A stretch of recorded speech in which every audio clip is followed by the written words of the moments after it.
Olá pessoal, aqui é José Guimarães do canal Direito a Volver.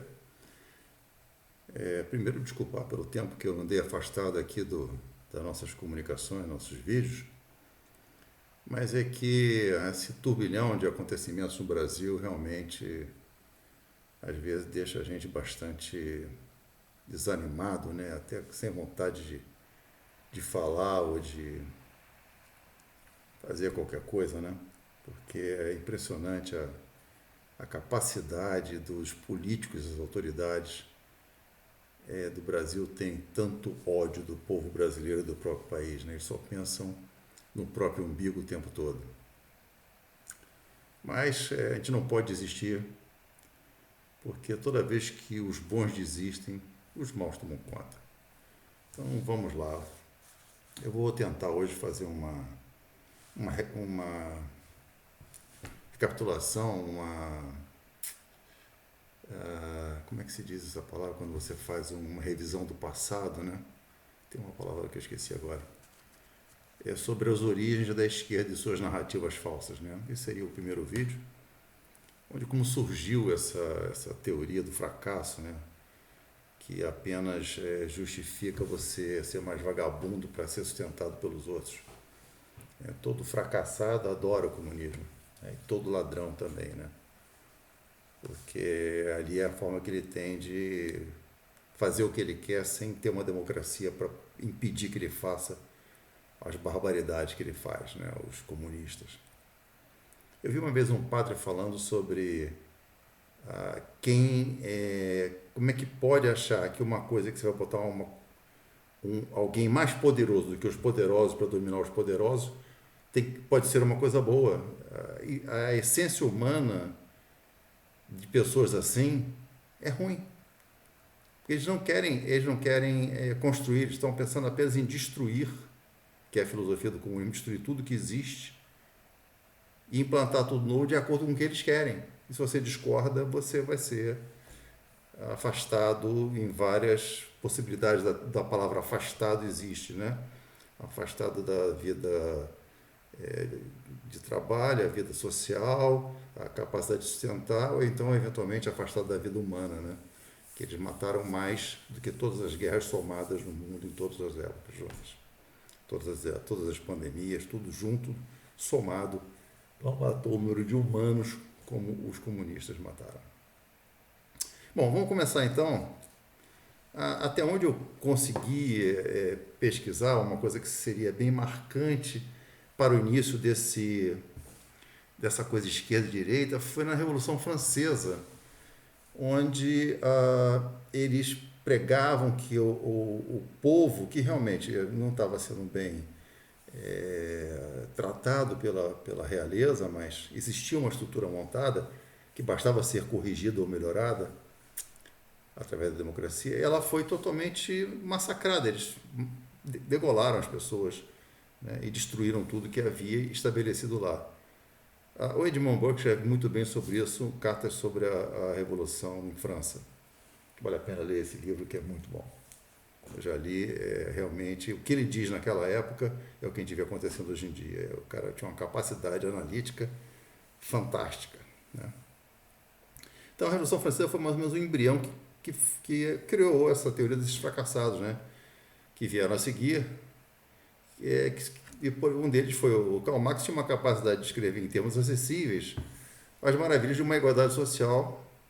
Teoria essa que não se mantém de pé quando o leitor tem um mínimo de capacidade de um cognitivo, um mínimo de um raciocínio crítico, né? Qualquer uma análise mais profunda dessa lógica, ela esbarra na incapacidade de você melhorar ou progredir, exceto os que estão encastelados no poder.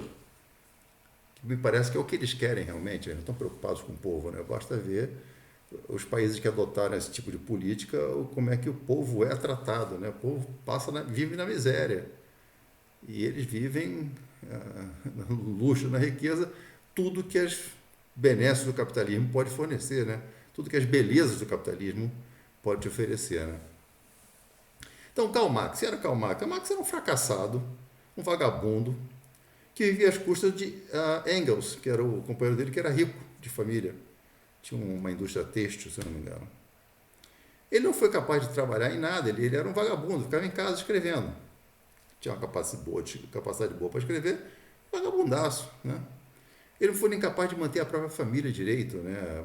Mulheres, filhos, muitos se mataram, outros morreram de fome, doenças e tal, essas coisas.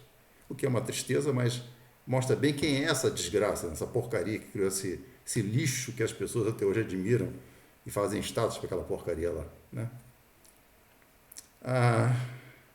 E essa teoria dele se baseava na tomada do poder pelo proletariado, né? O Karl Marx, quando jovem, entendia que a superação da alienação política passaria necessariamente pela destruição do Estado. Até hoje é assim, né? Segundo o filósofo, o capitalismo só era favorável para as classes burguesas, ao instituir privilégios restritos, o que na realidade é exatamente o oposto, né?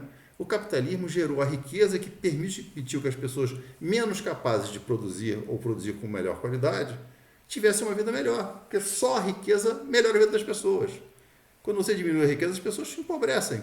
Mas os encastelados no poder nunca empobrecem, sempre enriquecem. Então a distância entre o miserável e o encastelado no poder do comunismo só aumenta. Em compensação, quando você tem um país que está progredindo, a riqueza está aumentando, atualmente com as leis que existem de proteção ao trabalho, de proteção ao trabalhador, o cara fica muito bem.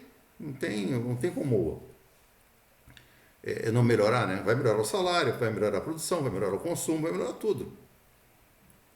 Bom, então, segundo ele, para aniquilar as iniquidades e injustiças, Karl Marx propunha que os proletários do mundo se unissem e lutassem por uma só causa, que seria a suspensão dos privilégios burgueses por uma sociedade igualitária. É uma mentira absurda, como eu vou comentar no final disso aqui, né? Então, por exemplo, o que a União Soviética produziu para o mundo que ficou até hoje aí como, como é que chama? Melhora de qualidade de vida? Nada. Nada. Eles dedicaram todo o dia deles numa corrida armamentista, numa corrida espacial, que eles perderam por sinal, e não criaram nada. Por exemplo, eles se orgulham que os americanos gastaram milhões para criar uma caneta que fosse capaz de escrever no espaço. E eles usaram um lápis. Por quê? Porque no espaço não tem pressão, a tinta não desce e tal. Mas essa pesquisa levou à criação de outras coisas. O lápis já estava aí, não existiu nada, ele não acrescentou nada com esse tipo de coisa. O micro-ondas, por exemplo, que você hoje em dia, foi criado para as viagens espaciais. E por aí vai. Uma série de coisas foram criadas, navegação, GPS, o que te facilita hoje com o Waze, por exemplo. Isso aí foi criado pelo capitalismo, não foi criado pelo socialismo, né? Bom, aí eu pergunto assim, vamos botar em nomes mais atuais, né? Se fosse implantado esse sistema que não existe mérito, não dá abertura às pessoas progredirem e melhorar de vida, como é que sugeriu o Elon Musk, por exemplo? Como é que sugeriu o Bill Gates, que criou uma fabricazinha de software lá na Califórnia, na década de 80, e virou um dos caras mais ricos do mundo? Não que eu admire esse cara, porque hoje em dia eu acho ele imbecil, mas o fato é, ele criou uma coisa nova. O que os russos criaram, os soviéticos criaram? Nada. Nada. O que a China criou? Nada. A China se notabilizou por copiar mal tudo que é produzido pelo capitalismo. Como surgiu Steve Jobs? E os outros? Isso que eu estou fazendo aqui agora é a criação do socialismo. Isso é a criação do capitalismo. Por exemplo, o trabalhador do campo, que eles queriam que pegassem na foice para ir tomar o poder. Vai lá conversar com o trabalhador do campo, o que trabalha, não aqueles vagabundos do MST que só fazem invadir e destruir. O cara que acorda de manhã cedo para plantar, para cuidar, para colher e para vender para o consumidor, né? Para o transportador, para o consumidor, essas coisas, para a associação e tal, essas coisas. Pergunta para ele o que ele acha disso aí. Daqui para frente, tudo que você produzir vai para o Estado e o Estado vai te pagar o que ele decidir que vale isso aí. Ele vai gostar? Não. É lógico que tem que ter bancos de proteção ao agricultor, porque tem safras que sofrem influências atmosféricas que podem destruir o investimento dele. Mas Se você perguntar para ele o que ele prefere trabalhar. Ele pode eventualmente ganhar mais dinheiro com isso. Ele normalmente, esse cara, ele quer uma família estruturada, ele é um cara super conservador e muitas vezes é bastante religioso. Né? Aquele cara que ainda reza antes de comer, agradecendo a Deus a comida que está na mesa, que é o que todos deveríamos fazer, por sinal. Funcionário do chão de fábrica. Vai lá na Volkswagen hoje em dia, em São Paulo, e pergunta se ele quer fazer alguma greve, ou se ele quer fazer algum movimento, ou alguma coisa dessas ignorâncias da esquerda. Não quer. Não quer porque ele sabe que se ele trabalhar bem, ele tem chance de subir na meritocracia que existe no capitalismo. Ele sabe que trabalhando ele vai manter seus benefícios, como plano de saúde, eventualmente uma aposentadoria complementar, que também não tem. Observa só, o nosso INSS, que o nosso presidente Bolsonaro tentou melhorar, a nossa aposentadoria, já parou, né? Para criar 39 ministérios, você teve que tirar de algum lugar, tirou do trabalhador, do aposentado. Né? Quando se propõe uma situação igualitária, está se propondo, na realidade, a divisão igualitária da miséria para as pessoas que pagam os impostos, os trabalhadores, não para os encastelados do poder. Né? Por exemplo, deram um aumento agora de não sei quantos por cento para ministros do STF, ministros de outras posições, desembargadores, para os deputados e senadores, 33%, eu acho. Né? Quanto é que foi o aumento do salário mínimo? Acho que R$2, né? Como é que é isso? Como é que eles estão protegendo? Como é que o socialismo está protegendo o trabalhador? Ou está protegendo os caras que vão votar neles para eleger o presidente do Senado e o presidente da Câmara? O que será que é isso, né? Quando você tira de 19 ministérios para 38, você aumentou o gasto público. E quem vai pagar por isso é o pagador de impostos.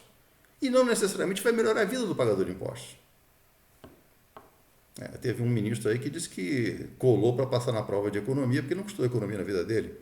E é o ministro da Economia do Brasil. Tiraram Paulo Guedes para colocar essa pessoa. Bom, vamos imaginar uma situação como eles propõem. Vamos imaginar uma floresta. O Brasil tem florestas lindas, né? Ela não é igualitária em sua essência, porque existem árvores que são diferentes. Umas são maiores, outras são menores, são de tipos diferentes. É isso que faz com que a floresta seja rica e sobreviva, porque todas têm a sua chance e as melhores vão subir mais. É assim que funciona. É natural que seja assim. E não é em detrimento das menores. As menores também vivem muitas vezes das maiores. A simbiose que existe na floresta é gigantesca. Assim como funciona para nós também. Você ganhar mais, você paga mais imposto. Agora, não é só penalizar quem paga imposto, o trabalhador, com coisas absurdas como proibir herança. Se eu trabalhei a vida inteira duro e o outro vagabundo não fez nada, eu deixei para meu filho alguma coisa e esse vagabundo não deixou nada porque não fez nada a vida inteira, a vida inteira fumando maconha e em casa reclamando da vida. Aí, quando eu morro, a minha herança vai para o Estado para distribuir para esse vagabundo. Qual a lógica? Nenhuma. Mas é o que eles propõem, né? Bom, vamos voltar para a floresta.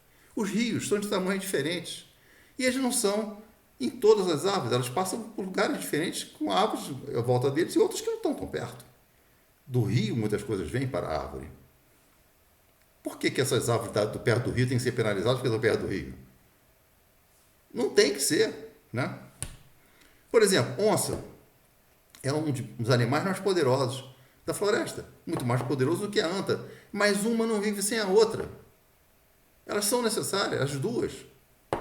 A sucuri é uma cobra gigantesca. A cobra jiboia é menor. Qual o problema? A cobra coral é pequenininha e tem um veneno poderosíssimo. Já a cascavel não tem um veneno tão poderoso, não já é maior e tem um chocalho. Aí todo mundo tem que ser igual, corta o chocalho? Aumenta a coral ou diminui a cascavel?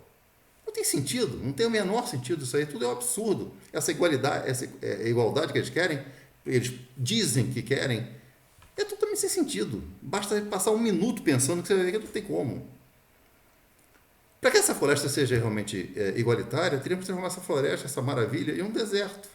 Ali realmente é tudo igual, é tudo areia. Nada sobrevive naquela porcaria. Então, vão sobrar o quê? Oásis. Quem mora nos oásis? Os poderosos. Ou seja, você fica na rebarba dos poderosos, tentando sobreviver na areia do deserto, para sustentar os vagabundos que estão lá encastrados no poder, no oásis. Esse oásis pode ter vários nomes, né? Em outros países tem o nome da capital do país, né? Muito bem. Com isso, a gente chega naquele ponto que fala assim, como é que pode alguém que tem um mínimo de capacidade cognitiva, o mínimo de cultura, o mínimo de honestidade intelectual, defender um lixo desse, né? Como dizia Margaret Thatcher, o socialismo vai muito bem enquanto existe dinheiro dos outros para gastar. Ok? Pessoal, vou tentar fazer depois, amanhã, a continuação disso aí, que seria sem ser o Karl Marx, né? É um pouquinho mais adiante, com as variantes que ele propôs para a implantação dessa teoria nefasta. Ok? Muito obrigado pela atenção. Até o próximo vídeo. Que Deus nos abençoe e não percam a fé no Brasil.